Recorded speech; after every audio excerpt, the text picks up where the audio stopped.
दिति दैवत्से स्वोच्च संस्थेषु पंचषु ग्रहेषु कर्कटे लग्ने वक्पता विदुना सह।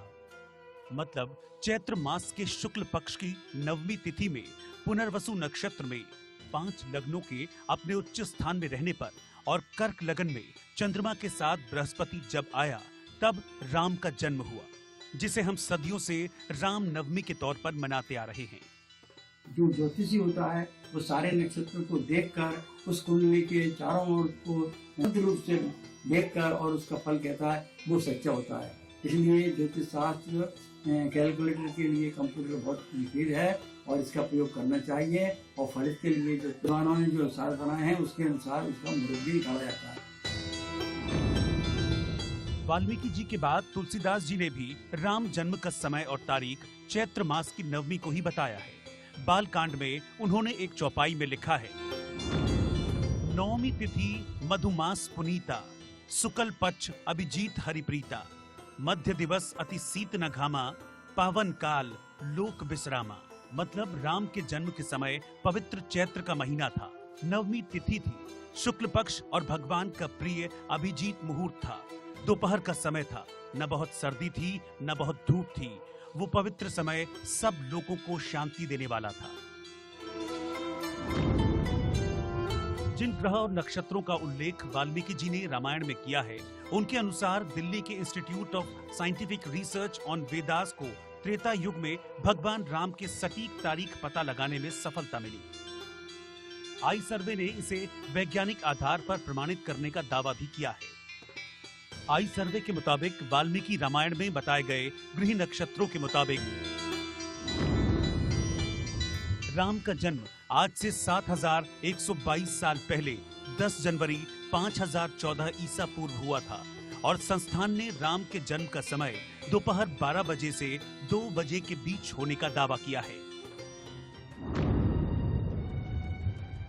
आई सर्वे के रिसर्चरों ने जब धार्मिक तिथियों के लिए इस्तेमाल किए जाने वाले चंद्र कैलेंडर की इस तिथि को आधुनिक कैलेंडर की तारीख में बदला तो वो ये जानकर हैरान रह गए कि सदियों से भारतवर्ष में रामलला का जन्मदिन बिल्कुल सही तिथि पर मनाया जाता है।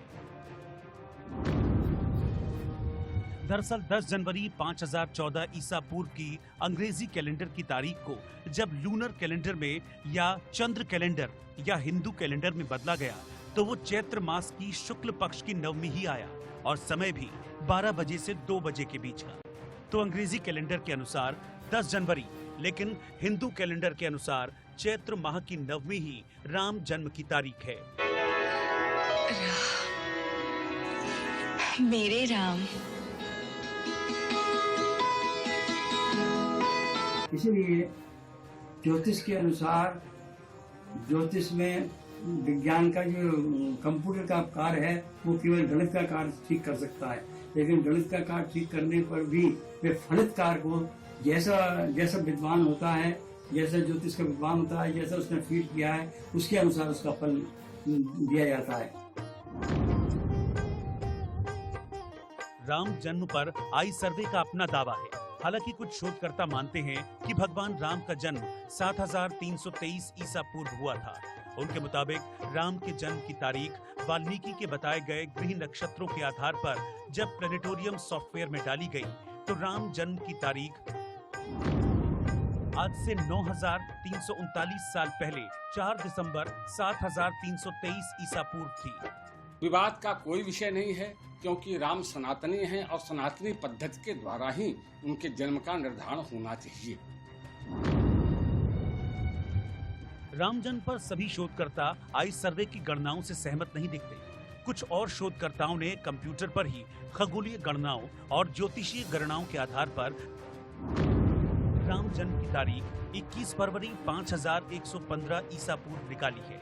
हालांकि ये केवल दावा है। ये कलयुग चल रहा है और कलयुग के 120 वर्ष व्यतीत हुए हैं और उसके पीछे जाएंगे तो आता है द्वापर युग, जहाँ 8,64,000 वर्ष बीतेंगे। उसके बाद आता है, यानी इस तरह से अगर हम काल गणना करते हैं तो भगवान राम के जन्म का एक निश्चित समय। राम जन्म की कथाएं अनगिनत हैं। उस पर सदियों से रिसर्च जारी है। अब राम जन्म पर इस रिसर्च का तर्क समझिए जो काल और युग पर आधारित है। परंपरागत रूप से राम का जन्म त्रेता युग में माना जाता है। हिंदू धर्मशास्त्रों, खासकर पौराणिक साहित्य में उपलब्ध आंकड़ों के मुताबिक त्रेता युग द्वापर युग से पहले और सतयुग के बाद आता है। वहीं एक चतुर्युगी में 43,20,000 साल होते हैं। राम ने खुद कहा था कि वो धरती पर 11,000 साल तक रहेंगे।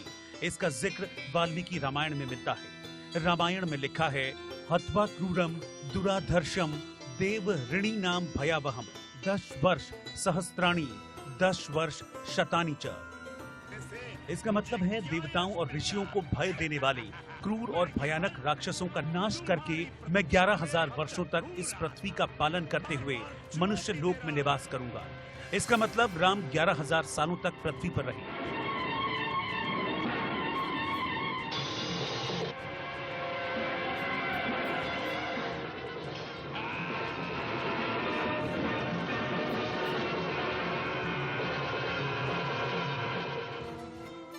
अब इसके अनुसार काल गणना करें तो आपको राम जन्म का समय और साल मिल जाएगा।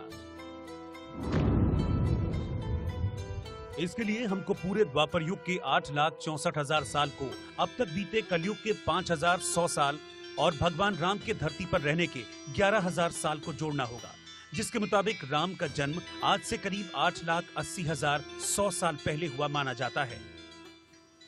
प्रभु श्री रामचंद्र जी के जन्म के समय में क्या ग्रह स्थितियां थी, इसका विस्तृत विवेचन महर्षि वाल्मीकि जी ने अपने रामायण में किया है। वर्ष गणना जिसको कहते हैं, इससे पीछे जाकर के अर्थात विपरीत काल गणना से हम उस काल की गणना कर सकते हैं।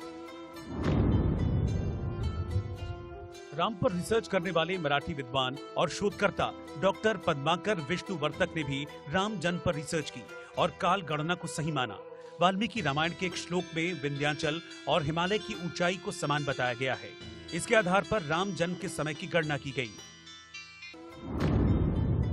पर्वतों की ऊंचाई से राम जन्म का समय, अभी विंध्याचल की ऊंचाई 5,000 फीट है और लगभग स्थिर है, जबकि हिमालय की ऊंचाई अभी 29,029 फीट है और यह हर साल बढ़ती जा रही है।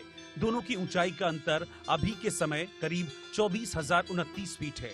वही विशेषज्ञों का मानना है कि हिमालय 100 सालों में 3 फीट बढ़ता है, तो 24,029 फीट बढ़ने में हिमालय को करीब 8,01,000 साल लगे होंगे। मतलब 8,01,000 साल पहले हिमालय और विंध्य की ऊंचाई हराहर रही होगी, जिसका जिक्र वाल्मीकि जी ने अपनी रामायण में किया है। तो इस गणना से भी राम जन्म 8 लाख साल पहले हुआ, इसकी पुष्टि होती है। डॉक्टर वर्तक ने भी खगोलीय गणनाओं के आधार पर राम की वास्तविक जन्म तिथि 4 दिसंबर 7323 ईसा पूर्व को सुनिश्चित किया है। उनके अनुसार इसी तारीख को दिन में 1:30 से 3 बजे के बीच श्री राम का जन्म हुआ होगा।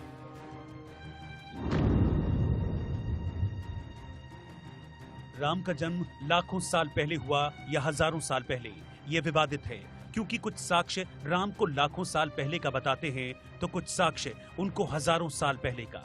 जब राम के पुत्र लव और कुश की जानकारी से उनके जन्म की गणना की जाती है तो वो करीब 7,000 साल पहले पैदा हुए होंगे, ये जानकारी निकलकर सामने आती है। पौराणिक साहित्य के मुताबिक लव कुश की 50वीं पीढ़ी से शल्य वंश का उद्भव हुआ था, जिन्होंने महाभारत में कौरवों की ओर से युद्ध किया था। इसे आधार माना जाए तो लव और कुश का जन्म महाभारत काल के 2500 साल से लेकर 3,000 साल पहले हुआ होगा, यानी आज से करीब 6,500 से 7,000 साल पहले। जयपुर राजघराने की महारानी पद्मिनी दावा भी कर चुकी हैं कि वो और उनके परिवार के लोग श्री राम के पुत्र कुश के वंशज हैं। उन्होंने कहा था कि उनके पति भवानी सिंह कुश के 309वें वंशज हैं। राम पर सबसे पहले रिसर्च का श्रेय फादर कामिल बुल्के को दिया जाता है, जिन्होंने राम की प्रामाणिकता पर शोध किया।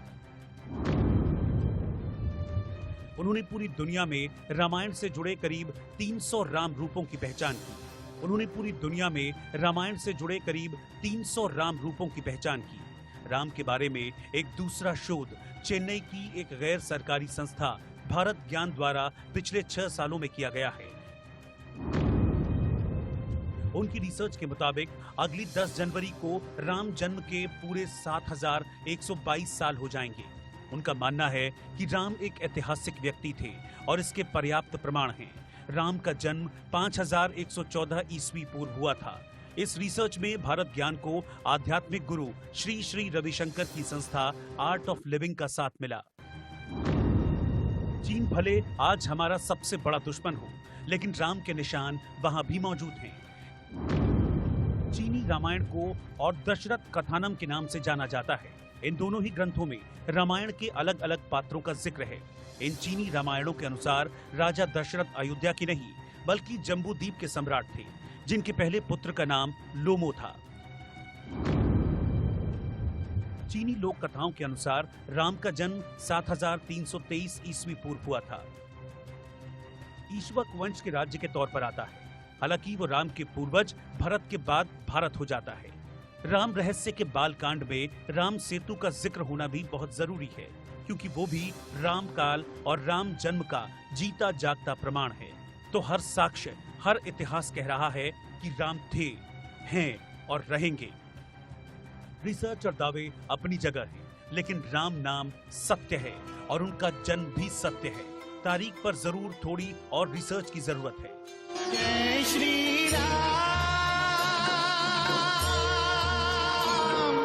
जय जय श्री राम, जय श्री राम। अद्भुत है महिमा दो अक्षर के नाम की, अद्भुत है महिमा दो अक्षर के नाम की। सुनो कुलभास्कर ओझा के साथ ब्यूरो रिपोर्ट, इंडिया न्यूज।